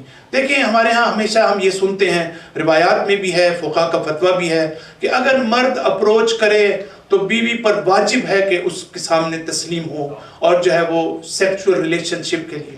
لیکن پھر سوال یہ پیدا ہوتا ہے کہ آپ کو میریٹل ریپ اس کی کس نے اجازت دی ہے، فورس سیکس کی کس نے اجازت دی ہے، اس کی بیس کے اوپر، اس حکم کی بیس پر آپ مس یوز کس طرح کر رہے ہیں. کیا آپ کو پتا ہے کہ آج کے دور میں اور 100 سال پہلے دور میں فرق تھا؟ کیا ایک عورت جو جاب پر جاتی ہے، آپ کو پتا ہے کہ اس دور میں نیند اور سونا کتنا امپورٹنٹ ہے ٹائم کے اوپر. اگر آپ جو ہے مثلا اب حالات بدل گئے ہیں، ان بدلتے حالات میں شریعت کو صحیح انٹرپریٹ کرنا ضروری ہے. آج میں یہاں پر آپ کی خدمت میں یہ بات کر کے جا رہا ہوں کہ مجھے اس سے کوئی غرض نہیں کہ سیکچول ایجوکیشن جو باہر ہے، ہمارا اعتراض ہے کہ ہمارے بچوں کو کیوں دی جاتی ہے، لیکن یہ ہماری کمیونٹیز کے لیے واجب ہے کہ ہم سیکچول ایجوکیشن جو ہے اس کو خود ڈیولپ کریں. اگر ہم یہ ڈیولپ نہیں کرتے تو میں آپ کو بتاؤں کہ یہ اتنا خطرناک ایشو ہے دونوں طرف سے، مرد کی طرف سے بھی اور عورتوں کی طرف سے بھی. اور 60% جو ڈیورس ہوتی ہے یہ کسی کو نہیں پتا ہوتا. یہ ایک اندر کی کہانی ہوتی ہے، یہ ایک سائیکولوجیکل کہانی ہوتی ہے. ظاہر میں کچھ نظر آ رہا ہوتا ہے، اندر کچھ اور ہوتا ہے. اس کی صرف وجہ یہ ہوتی ہے کہ سیکچول ڈیزائر کے حوالے سے اور سیکچول اپروچ کے حوالے سے جو دونوں طرف کی ذمہ داریاں ہیں ان کو پورا نہیں کیا جاتا. صلوات پڑھ دیجئے ایک مرتبہ. پھر میں آپ سے ایک اور مثال دینا چاہتا ہوں. آپ یہ دیکھیں کہ اسلام میں ہم سب کہتے ہیں کہ بہت خوش ہوتے ہیں کہ دوسری شادی جو ہے وہ جائز ہے. تو اب یہاں پر دوسری شادی ہم کرتے ہیں، لیکن کبھی ہم نے غور نہیں کیا کہ یہ سمپل سی چیز جو مرضی کی چیز ہے وہ ہم پک کر لیتے ہیں، اور جو اس کے پیچھے جو اور فلسفہ ہے یا حکمت ہے. آپ اگر اپنی بیوی کو آپ اذیت کر رہے ہیں، اگر آپ کو ظلم کر رہے ہیں اس پر، اگر آپ اس کو ہرٹ کر رہے ہیں، اگر آپ اس کو سائیکولوجیکلی اور فزیکلی آپ اس کو ٹارچر کر رہے ہیں، تو آپ کو کس نے اجازت دی کہ آپ دوسری شادی کریں؟ کہاں پر لکھا ہوا ہے یہ ساری چیزیں؟ اور پھر قرآن مجید یہاں پر واضح طور پر جو ہے وہ قرآن مجید کہتا ہے کہ فَإِنْ خِفْتُمْ أَلَا تَعْدِلُوا فَوَاحِدَةٌ. اگر تمہیں خوف ہے، بہت توجہ کیجئے گا، آہستہ آہستہ میں اختتام کی طرف جا رہا ہوں. قرآن یہ کہتا ہے کہ اگر تمہیں خوف ہے کہ تم عدل نہیں کر سکو گے تو پھر تم ایک پر اکتفا کرو. دیکھیں خوف کی بات ہے. ایک دفعہ آپ یہ کہتے ہیں کہ مجھے یقین ہے کہ میں عدل نہیں کر سکتا، تو آپ کہتے ہیں ٹھیک ہے میں شادی نہیں کرتا. قرآن یقین کی بات نہیں کرتا، قرآن خوف کی بات کرتا ہے، قرآن خدشے کی بات کرتا ہے. قرآن پتہ ہے کیا کہتا ہے؟ قرآن یہ کہتا ہے کہ اگر تمہیں 20% بھی احتمال ہو، خوف کا مطلب یہی ہے نا کہ 20% بھی احتمال ہو کہ تم عدل نہیں کرو گے تو تم دوسری شادی نہیں کر سکتے. عدالت تمہارے لیے ضروری ہے کہ تم عدل کے تقاضوں کو پورا کرو. اور حتیٰ دوسری بیوی کو، یہاں تک لکھا ہوا ہے، دوسری بیوی کو یہ شرط کرنے کی اجازت نہیں ہے کہ میری لائف بہتر ہوگی، میرا گھر بہتر ہوگا، میرے حالات بہتر ہوں گے. اس کے لیے شرعاً جائز نہیں ہے یہ، اور اس قسم کی کنڈیشن جو ہے وہ موجود نہیں ہے. قرآن، اور میں دیکھتا ہوں آیت اللہ مطہری ایک مقام پر کہتے ہیں، کیا کہتے ہیں؟ میں نے تو آج تک نہیں سنا. وہ اپنی تقریر میں کیا کہتے ہیں؟ میں نے تو آج تک نہیں سنا. کیا آپ نے سنا ہے؟ وہ کیا ہے؟ وہ کہتے ہیں کہ میں نے تو آج تک نہیں سنا کسی نے کہا ہو کہ میں دوسری شادی اس لیے نہیں کر رہا کہ مجھے خوف ہے کہ میں اس پہ عدل نہ کر سکوں. اور ہمیشہ ہم کیا کرتے ہیں؟ ہمیں یقین ہوتا ہے کہ ہم عدل نہیں کریں گے. دیکھیں یقین ہوتا ہے ہم عدل نہیں کریں گے، اور پھر بھی ہم دوسری شادی کرتے ہیں اور اس کے ذریعے سے ہم اسلام کو بدنام کرتے ہیں۔ یہ اسلام بدنام ہوتا ہے اس کی وجہ سے، صرف اس وجہ سے کہ ہم اسلامی احکام پر جو ہے وہ صحیح طرح سے ہم عمل نہیں کرتے۔ قرآن مجید جو ہے آگے بڑھ کر بھی ایک بات کرتا ہے، وہ کہتا ہے وَلَن تَسْتَطِيعُوا أَن تَعْدِلُوا بَيْنَ النِّسَاءِ، اصل قرآن ہی کہتا ہے تم عدل کر ہی نہیں سکتے، تمہارے اندر یہ استطاعت ہی نہیں ہے کہ تم عدل کر سکو۔ قرآن آگے بڑھ کر کہتا ہے، اور پھر بہت سی باتیں ہیں جو قرآن کرتا ہے۔ ٹھیک ہے، دل کے لحاظ سے انسان یہ نہیں کہہ سکتا کہ جو ہے وہ دونوں سے محبت ایک جیسی کر سکتا ہے، اس میں ظاہر ہے کہ اجازت ہوتی ہے، لیکن آپ جو سوشل پوائنٹ آف ویو سے، کلچرل پوائنٹ آف ویو سے آپ اگر عدل نہیں کرتے تو آپ کو اجازت نہیں۔ تو اب آپ دیکھیں ان سب چیزوں کو آپ چھوڑ دیں۔ میرا کوسچن ہے اخلاقی لحاظ سے، میں یہ پوچھتا ہوں کہ چلے شریعت نے آپ کو اجازت دے دی، لیکن آپ وہ خاتون کہ جس نے آپ کی واقعی خدمت کی، جس نے سب کچھ آپ کے لیے قربان کر دیا ہے، کیا اس کی فیلنگز کی کوئی اہمیت ہے یا نہیں؟ کیا اس کے ایموشنز کی کوئی اہمیت ہے یا نہیں؟ کیا اس کی محبت کی کوئی اہمیت ہے یا نہیں؟ کیا ہم ساری چیزیں پامال کر دیں اور ہم جو ہے صرف اپنی ڈیزائرز کی خاطر جو ہے ہم دوسری شادی کرنے بیٹھ دیں؟ یہ ہمارا معاشرہ جو ہے جب اخلاقی لحاظ سے تنزلی کا شکار ہونا شروع ہو جاتا ہے۔ اسی طریقے سے اب قرآن میں اگر یہ ہے تو آپ یہ شروع کر دیں کہنا کہ جی ہم عورت کو کسی نہ کسی سٹیج پر ہم اس کو بیٹ کر سکتے ہیں، مار سکتے ہیں ہم اس کو، تو آپ کیا مطلب اس کا؟ آپ کس قسم کی آپ انٹرپریٹیشن کر رہے ہیں؟ آپ یقین کریں میں نے یونیورسٹی کی ورکشاپس میں نے اٹینڈ کی ہیں، سارے کے سارے میکسیمم میجورٹی ہماری اسکالرز کی اسٹک ہو چکی ہے اس قرآن کی آیت کے اوپر، اور وہ پھر ہر وقت یہ کہتے رہتے ہیں نہیں اس کا مطلب یہ ہے کہ آپ جو ہے وہ برش سے مار سکتے ہیں، آپ جو ہے وہ مسواک سے مار سکتے ہیں۔ مجھے بتائیں کہ قرآن جب ایک جگہ کہتا ہے وَضْرِبْهُنَّ کہ آپ کسی سٹیج پر جا کے ایک سٹیج دوسری سٹیج تو اس سے مراد جو ہے کہ مسواک سے مارنا ہوتا ہے؟ کہ ہماری عقل اس بات کو تسلیم کرتی ہے؟ اگرچہ اس کے بارے میں حدیث ہے، لیکن ہمارے فقہا یہ کہتے ہیں، بعض فقہا وہ یہ کہتے ہیں کہ یہ جو حدیث ہے وہ یہ ہے کہ ایک لائٹر موڈ میں فرض کریں کہ آپ جو ہے وہ کسی کو پش کر دیتے ہیں، لیکن وہ بھی ایک مزاح کے اندر، نہ یہ کہ آپ سیریس۔ آپ کو حق کس نے دیا ہے کہ آپ اپنی بیوی پہ ہاتھ اٹھائیں؟ کوئی جواز ہے کسی کے پاس کہ آج اس کا مطلب یہ ہے کہ ہمیں ہیومن رائٹس کا سینس نہیں ہے، اس کا مطلب ہے ہمیں ویمن رائٹس کا سینس نہیں ہے، یا تو ہم یہ اعلان کریں کہ ہم ویمن رائٹس کو نہیں سمجھتے، ہم ہیومن رائٹس کو نہیں سمجھتے، اس لیے کہ یہ وہ مقام ہے کہ جہاں پر ہمارے پاس کوئی حق نہیں ہے۔ ہاں البتہ ہمیں سمجھنا پڑے گا کہ 1400 سال پہلے یہ جو احکام آئے تھے اس وقت سوسائٹی کی کیا صورتحال تھی، اور اسلام نے کس طریقے سے چیزوں کو عدل کے مطابق ڈھالنا شروع کیا، اور ہمیں قرآن یہ کہتا ہے کہ ہم ظلم سے عدل کی طرف سفر کریں، ہم جہل سے علم کی طرف سفر کریں۔ یہ ہے ہماری اصل ذمہ داری۔ صلوات پڑھ دیجئے ایک مرتبہ۔ بس عزیزان محترم، تیسری مثال اور اپنی گفتگو کو ختم کرتا ہوں جو بڑی امپورٹنٹ ہے، جو ہر کمیونٹی میں میرے سامنے وہ مسئلہ آتا ہے، اور وہ یہ میں بتانا چاہتا ہوں کہ دیکھیں ہم اخلاق، ہماری بحث یہ ہے کہ جو مورل ایسپیکٹ ہے ہم اس پر توجہ نہیں کرتے، جو ایتھیکل ایسپیکٹ ہے جو بہت امپورٹنٹ ہے۔ فقہی لحاظ سے ہم سوچتے ہیں فلاں مرجع نے آیا حلال کا ہے یا حرام، اگر ہمیں ذرا سا کلو مل جائے کہ او اس کی تو مجھے اجازت ہے، میں فوراً وہ کرنے بیٹھ جاتا ہوں۔ میں یہ نہیں سوچتا کہ یہ اجازت ایک خاص سرکمسٹانسز میں ملی ہے۔ ہم متع جو ہے، اب یہ متع کا جو ہے میں کسی موقع پر بات کروں گا کہ یہ انتہائی اضطراری کیفیات کے لیے جو ہے یہ ایک مسئلہ ہے اپنی جگہ پر۔ یہ کبھی بھی جو پرماننٹ میرج ہے یہ اس کے مقابلے پر نہیں آ سکتا۔ یہ متع کے ذریعے سے ہم فساد نہیں پھیلا سکتے، ہم کرپشن نہیں پھیلا سکتے۔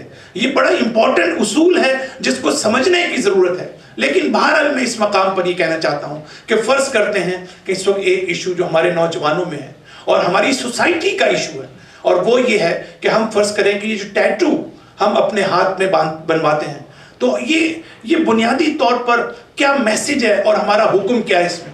اب آپ حیران ہوں گے کہ آپ مجتہد آیت اللہ سیستانی کا فتویٰ دیکھیں، کسی نے یہی سوال پوچھا کہ ٹیٹو جو ہے آیا وہ بنوانا ٹھیک ہے یا نہیں ہے اپنے ہاتھ کے اندر، ہاتھ پر جہاں بھی، گردن پہ، جو کچھ بھی آپ کرنا چاہتے ہیں۔ ابھی میرا فوکس اس پہ ہے کہ جو ظاہر میں نظر آتا ہے، ابھی میں وہ بات نہیں کر رہا کہ جو آپ نے لباس کے اندر۔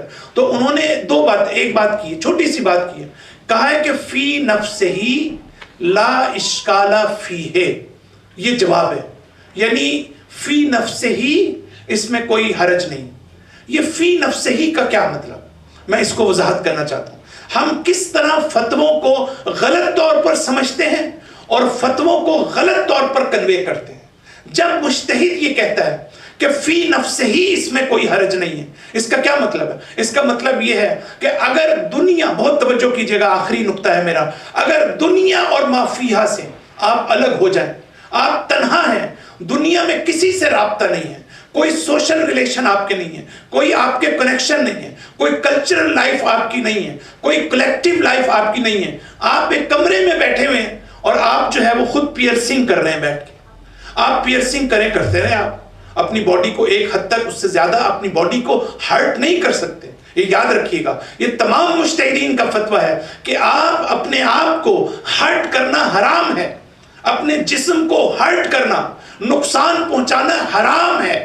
اسی طرح پیئرسنگ کو اگر ہم نہ بھی کہیں کہ آپ ہرٹ کر رہے ہیں، لیکن اس کے اندر میں، اگر آپ ریسرچ پڑھیں جا کے، میں بڑے عرصے سے پوائنٹس نوٹ کر رہا ہوں اس کے بارے میں، اس میں ڈاکٹر حضرات بیٹھے ہیں، اسپیشلسٹ بیٹھے ہوئے ہیں، اس میں ہیلتھ کیئر کے ایشوز ہیں، اس میں سکن کیئر کے ایشوز ہیں، اس میں اس کی وجہ سے جو بیکٹیریا کی انفیکشن ہوتی ہے وہ والے ایشوز ہیں، اور پھر جب آپ اس کو ریموو کرنا چاہتے ہیں تو اس کے لیے جو انٹرونشنز ہیں وہ انتہائی خطرناک ہیں۔ تو یہ چیزیں اپنی جگہ پر، لیکن آیت اللہ سیستانی گویا یہ کہنا چاہتے ہیں فی نفسہ ہی کا مطلب ہے آپ اپنے کمرے میں بیٹھے ہیں، لیکن جب آپ اس کو سوسائٹی میں دیکھیں گے، جب آپ اس کو کلچرل کانٹیکسٹ میں دیکھیں گے، جب آپ اپنے ماحول کو دیکھیں گے، جب آپ یہ دیکھیں گے کہ آپ امپریشن کیا دے رہے ہیں، جب آپ یہ دیکھیں گے کہ آپ رول ماڈل کس کو بنا رہے ہیں، تو اس کا مطلب یہ کہ اس کا مطلب یہ تھوڑی ہے کہ پھر بھی حلال ہے۔ یہ ہے اس فتوے کا اصل میں مطلب۔ تو اگر فرض کرتے ہیں کہ آپ، میں پورے وہ پوائنٹس پورے وقتاً فوقتاً جب میں کوئی ریسرچ کرتا ہوں یا میں آرٹیکل پڑھتا ہوں تو میرا ایک سٹائل ہے کہ میں اس کے نوٹس بناتا رہتا ہوں، اور جب کبھی ضرورت ہوتی ہے تو وہ میں سامنے رکھ لیتا ہوں اپنے نوٹس۔ تو اس میں سے میں نے یہ پوائنٹس نوٹ کیے، بڑے بڑے لوگوں نے اس پہ بات کی۔ اب فرض کرتے ہیں کہ جو لوگ ٹیٹو بنواتے ہیں، دیکھیں میں اس میں ڈس ریسپیکٹفل نہیں ہونا چاہتا، پہلی بات تو یہ، اور مجھے پتہ ہے کہ آپ لوگوں میں سے ہو سکتا ہے کچھ لوگ کرتے ہوں، نوجوان ہوں، مجھے اس سے کوئی وہ نہیں ہے، اور میں یہ بھی کہتا ہوں کہ اچھے لوگ بھی ہوتے ہیں، یہ نہیں کہ سب برے لوگ ہوتے ہیں، لیکن میں ایک پرسپیکٹیو دینا چاہتا ہوں۔ آپ صرف غور کریں کہ میں کہہ کیا رہا ہوں، کہ جو اسلام کا پوائنٹ آف ویو ہونا چاہیے۔ اور اب میں نے کم سے کم یوٹیوب بھی سرچ کی، میں نے دوسرے اسکالرس کو بھی دیکھا، میں نے کوئی اس کے اوپر کوئی ایسی کہ جو اچھی گفتگو کسی نے کی ہو اسلامک پوائنٹ آف ویو سے، میں نے نہیں دیکھی۔ تو جو بات بھی میں کر رہا ہوں وہ میری اپنی اپروچ ہے اور میری اپنی ریسرچ ہے۔ پہلی بات یہ ہے کہ یہ جو ٹیٹو بنواتے ہیں اور روز بروز اس معاشرے میں، کینیڈین معاشرے میں اور امریکن معاشرے میں جو روز بروز اس میں اضافہ ہو رہا ہے ہمارے نوجوانوں میں، اس میں ایک تو ہم ریپریزنٹ کس کو کرتے ہیں؟ ہم ریپریزنٹ کرتے ہیں پاپ کلچر کو، ہم ریپریزنٹ کرتے ہیں سیلیبریٹیز کو، ہم ریپریزنٹ کرتے ہیں ریبیلیس اگینسٹ کلچرل نارمز کو، ہم ریپریزنٹ کرتے ہیں اسپورٹس فگرز کو، ہم ریپریزنٹ کرتے ہیں فیشن ماڈلز کو، ہم ریپریزنٹ کرتے ہیں رومانٹک جیسچر کو۔ دیکھیں اس کے کوئی انکار نہیں کر سکتا کہ سارا کچھ کون لوگ کرتے ہیں، یہ کنہوں نے یہ آغاز کیا، اس کی ہسٹوریکل بیک گراؤنڈ دیں، اسی طرح سے یہ شروع ہوا۔ اور اس کے بعد کچھ لوگ اس کو پازیٹیولی بھی دیکھتے ہیں، وہ کہتے ہیں یہ ورک آف آرٹ ہے، وہ یہ کہتے ہیں کہ سمبل آف انڈیپینڈنس ہے، یہ سمبل آف انڈیپینڈنس ہے۔ اس کا مطلب یہ ہوا کہ اب میں یہاں سے سوال شروع کرتا ہوں کہ یہ ساری چیزیں اگر ہیں اس کے اندر، کہ اگر آپ ایک پاپ کلچر اس کے اندر موجود ہے، ایک سیلیبریٹیز کا ہے، ایک ریبیلیس کلچر اس کے اندر موجود ہے، تو ہم اپنی زندگی میں، اب یہ اخلاقی ایشو، یہ فقہی ایشو نہیں ہے، اخلاقی لحاظ سے میں پوچھنا چاہتا ہوں کہ ہم اپنی زندگی میں کیا کسی پاپ کلچر کو ہم رول ماڈل بنانا چاہتے ہیں؟ ہماری زندگی میں رول ماڈل کون ہے؟ یاد رکھیے گا جب ہم کوئی کام کرتے ہیں اس کا براہ راست تعلق کس کا ہوتا ہے کہ ہم کانشیسلی یا انکانشیسلی ہم اس کو رول ماڈل بنا رہے ہوتے ہیں، ہم اس کو نمونہ عمل بنا رہے ہوتے ہیں۔ جب ہم اس کو نمونہ عمل بنا رہے ہوتے ہیں تو ہم لاشعوری طور پر جو ہے آہستہ آہستہ اس کی طرف کھینچے چلے جاتے ہیں۔ یہ ایک بات تو ہمارے لیے فرض یہ ہے کہ ہم اہل بیت کو رول ماڈل بنائیں، ہم اپنے نبی کو رول ماڈل بنائیں اور ان کو اپنے لیے، قرآن کو اپنے لیے نمونہ عمل بنائیں، تاکہ ہم صحیح معنی میں اسلام کی تعلیمات کے اوپر جو ہے عمل پیرا ہوں۔ دوسری چیز اس سلسلے میں یہ ہے کہ اگر ساری دنیا ایک کام کر رہی ہے، جیسے میں نے کل بھی کہا تھا، تو کیا اس کا مطلب یہ ہے کہ وہ چیز ٹھیک ہو جائے گی؟ کیا اگر اکثریت کوئی کام کرتی ہے، قرآن تو اکثریت پہ لعنت بھی بھیجتا ہے بعض جگہ پر، تو ہر کام جو اکثریت کرتی ہے کیا وہ کام ٹھیک ہو جاتا ہے؟ کیا اس کا مطلب ہے کہ اس کو صحیح مان لیا جائے؟ آپ فرض کرتے ہیں کہ ایک آپ گاڑی میں بیٹھے ہیں، آپ 20 لوگ ہیں، 20 میں سے 15 لوگ جو ہیں وہ سگریٹ پی رہے ہیں اور 5 لوگ جو ہیں وہ نہیں چاہتے کہ سگریٹ پئیں اور نہیں ہونا چاہیے، تو آپ دوسرے کہنے نہیں جی ہم تو چونکہ میجورٹی میں ہیں لہٰذا یہ بات جو ہے ہماری ٹھیک ہے، تم لوگ غلط ہو۔ دیکھیں بعض جگہ میجورٹی کا ایشو نہیں ہوتا، بعض جگہ مائنورٹی اور میجورٹی کا ایشو نہیں ہوتا، ایشو ہوتا ہے حق اور باطل کا، ایشو ہوتا ہے کیا چیز صحیح ہے اور کیا چیز غلط ہے۔ تو اس کا مطلب یہ ہوا کہ ہم اس نقطے کو بھی مد نظر رکھیں۔ تیسری چیز جو میں بتانا چاہتا ہوں کہ آپ کی جو فیلنگز ہیں، مثلا فرض کریں آپ یہ کام کرتے ہیں، آپ پورے ہاتھوں پر آپ نے ٹیٹو بنائے ہوئے ہیں، گردن پہ بھی ہے، پہلی بات تو یہ کہ آپ واقعاً ہمارے علماء نے بڑی خوبصورت بات کی، آپ اپنی نیچرل بیوٹی کو تباہ کرائیں۔ یہ جو آپ کا نیچرل بیوٹی ہے، آپ کا جو حسن ہے اصل، آپ اس حسن کو جو ہے، اور پھر آپ کو پتہ ہے جب آپ ٹیٹو بناتے ہیں تو یہ ایک جیسا نہیں رہتا ہمیشہ، آہستہ آہستہ یہ خراب ہونا شروع ہوتا ہے، آہستہ آہستہ یہ بدنما ہونا شروع ہو جاتا ہے، تو آپ کی بیوٹی جو ہے وہ آہستہ آہستہ ایک عجیب و غریب ایک شکل بننی انسان کی پہلے دن ہو سکتا ہے بہت اچھا لگتا ہو۔ تو اب سوال یہ ہے کہ معاشرے میں اگر آپ کی اس حالت کو دیکھ کے کوئی نیگیٹو ری ایکشن ہو تو آپ اس کو بھی تو مد نظر رکھیں۔ دوسری چیز یہ ہے کہ اگر کوئی ہمیں یہ سمجھے کہ میں تو وائلنٹ کلچر سے میں تعلق رکھتا ہوں، جب خوفناک ٹیٹو میرے ہاتھ میں دیکھیں گے تو یہ بھی ایک پرسپشن ڈیولپ ہوتی ہے اس معاشرے کے اندر کہ میرا تعلق وائلنٹ کلچر سے ہے۔ اور تیسری چیز یہ ہے کہ میرے اندر اینٹی سوشل بیہیویئر ہے، ہو سکتا ہے یہ چیز موجود ہو۔ اور تیسری سب سے چوتھی امپورٹنٹ چیز یہ ہے کہ ڈرنکنگ اور پارٹینگ کیٹیگری میں مجھے ڈال دیا جائے کہ میرے ہاتھ میں ٹیٹو ہے، اس کا مطلب ہے کہ یار یہ شخص جو ہے وہ ڈرنکنگ اور پارٹینگ یہ اس کیٹیگری کے اندر جو ہے اس کو ڈالنا چاہیے۔ تو سوال یہ ہے کہ اس کی وجہ سے مستقبل میں جو رکاوٹ پڑتی ہے، آپ کہیں ہائر ہونا چاہتے ہیں، آپ کسی انٹرویو میں جاتے ہیں، آپ کی کریئر کو آپ کے نقصان ہو جاتا ہے۔ انٹرویو لینے والے آپ کو یہ نہیں بتائیں گے کہ آپ کے ہاتھوں میں ہزاروں ٹیٹو بنے، ہم نے ریجیکٹ کر دیا آپ کو، لیکن وہ اس کو کنسیڈر کرتے ہیں۔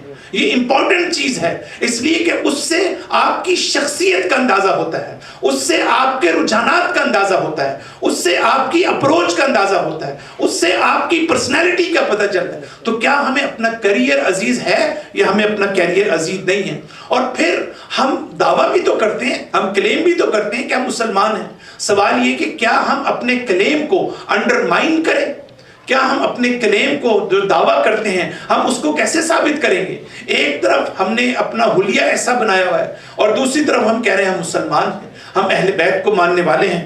اور پھر جو بڑی امپورٹنٹ چیز میں آخری بات ہی کرنا چاہتا ہوں اور وہ یہ ہے کہ جو ہمارے نوجوانوں کا بہت بڑا ایشو ہے، 2 کلمات میں، جملات میں یہ بات کر کے میں اس کو ختم کرنا چاہتا ہوں گفتگو کو آج کی، اور وہ یہ ہے کہ ہمارے جو ماں باپ ہیں، ہمارے جو پیرنٹس ہیں، جو نوجوان یہاں پر بیٹھے ہیں، جو بچے بیٹھے ہیں، ان کی تکلیف کا احساس نہ ہونا یہ کامن کلچر بن چکا ہے ہماری یوتھ کے اندر، ہمارے نوجوانوں کے اندر۔ آپ کو جب خود اس کو فیس کریں گے، جب اس ایج کے اس حصے میں جائیں گے، جب آپ کی شادی ہوگی، جب آپ کے بچے ہوں گے، تب آپ کو پتہ چلے گا کہ آپ اپنی اولاد کے لیے کتنی قربانی دیتے ہیں، کتنا درد سہتے ہیں، کتنا درد و رنج سے گزرتے ہیں۔ اگر آپ کے والدین ایک چیز کو پسند نہیں کرتے تو والدین کا احترام کرنا، ان کی رسپیکٹ کرنا، ان کی تکلیف کا احساس ہونا، یہ خود ان اٹ سیلف ہم پر واجبات میں سے ہے۔ قرآن اس بات کی طرف اشارہ کرتا ہے۔ اور اگر ہمارے ماں باپ، کتنی دفعہ ماں باپ آ کے شکایت کرتے ہیں کہ ہمارے بچوں میں یہ عادت ہے، ہمارے بچوں نے اسموکنگ شروع کر دی ہے، marijuana شروع کر دی ہے، ٹیٹو بنانے شروع کر دی ہیں۔ دیکھیں کبھی ایشو ہوتا ہے، ایسا میں مانتا ہوں، ہمارے بھی بچے ہیں جہاں موت اور زندگی کا مسئلہ ہو جاتا ہے نوجوان کے لیے، اور وہ سمجھتا ہے کہ میرے ماں باپ ٹھیک نہیں سوچ رہے ہیں، لہٰذا وہ اپنا ایک راستہ الگ لیتا ہے۔ میں بھی اس کے اوپر بات نہیں کرتا، لیکن بہت سے ایشوز میں آپ ماں باپ سے کنفرنٹ نہیں کر سکتے، آپ کو اجازت نہیں ہے، نہ صرف اس لیے کہ آپ یہ سوچیں چونکہ اللہ میاں نے صرف کہا ہے، بلکہ آپ اپنے ماں باپ کو ہرٹ کرتے ہیں، ان کی فیلنگز کو ہرٹ کرتے ہیں۔ یہ بہت بڑا ایشو ہے۔ میں چاہتا ہوں کہ ہمارے جو بچے ہیں، ہمارے جو نوجوان ہیں، ماں باپ کی اس قربانیوں کو سمجھنے کی کوشش کریں، اور اچھا انسان وہ ہوتا ہے جو خود تجربہ کرنے سے پہلے دوسروں کے تجربات سے استفادہ کر سکے۔ صلوات پڑھ دیجیے۔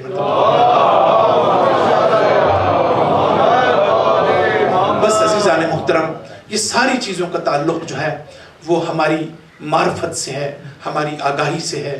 اہل بیت علیہ السلام کی زندگی کا ایک اہم پہلو یہ نظر آتا ہے کہ ان کے اندر جو اویئرنیس تھی، جو ان کی نالج تھی، جو ان کی معرفت تھی، گناہ کے بارے میں، حقائق کے بارے میں اور ریالٹیز کے بارے میں، وہ ساری چیزیں ہمارے لیے ایک نمونہ عمل ہیں۔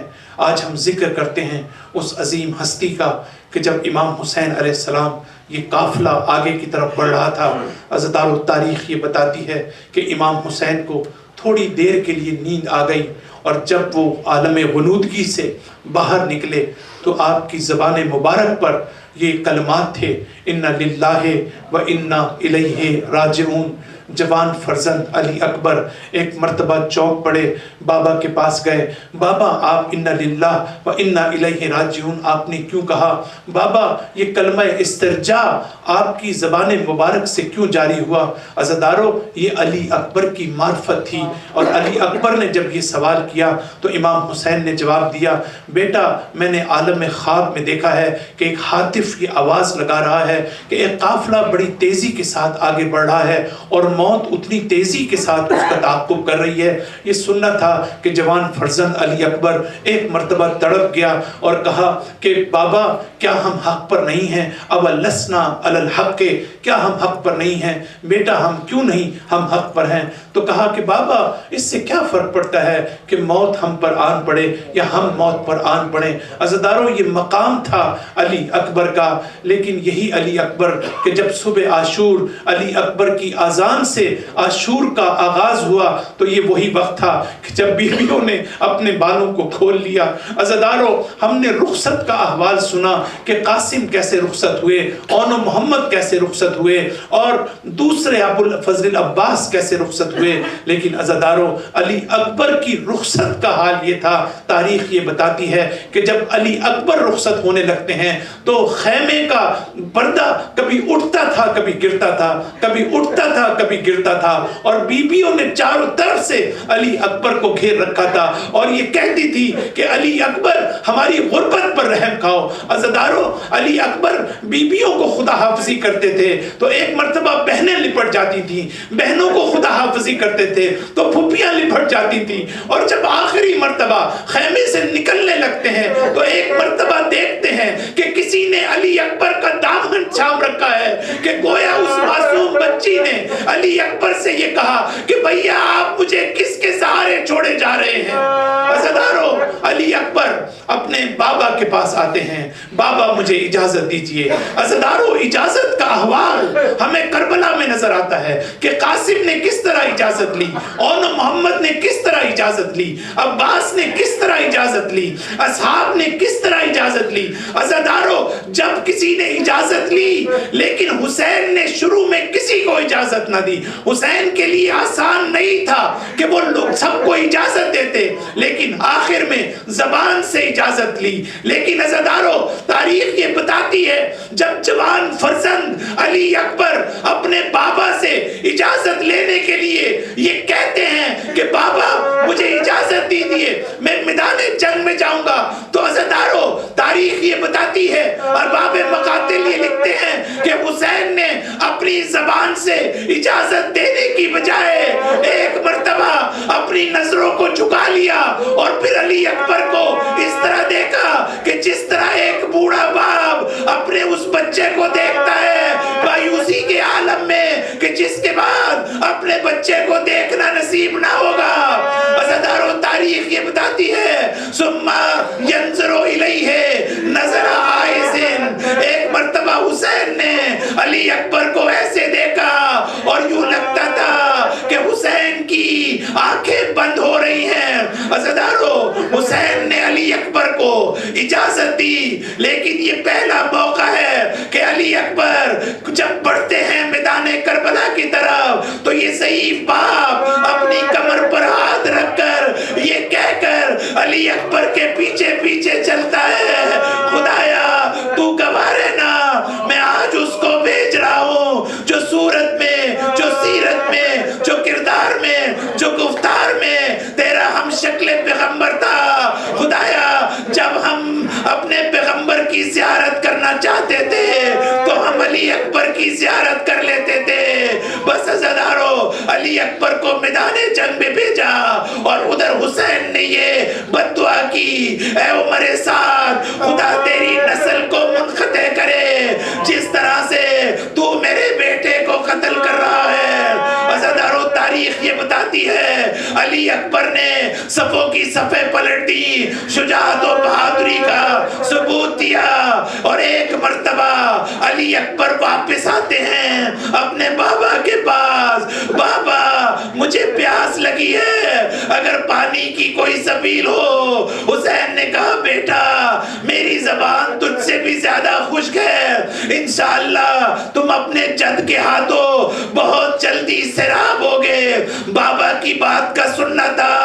علی اکبر نئی طاقت کے ساتھ، انرجی کے ساتھ ایک مرتبہ پھر میدان جنگ میں گئے، بہادری سے لڑے، شجاعت کے ساتھ لڑے، لیکن راوی کہتا ہے کہ اس شخص کو میں نے دیکھا وہ یہ کہہ رہا تھا کہ اب اگر علی اکبر میرے پاس سے آیا تو میں ایسا پرچی کا وار کروں گا کہ اس کو سنبھلنے نہیں دوں گا۔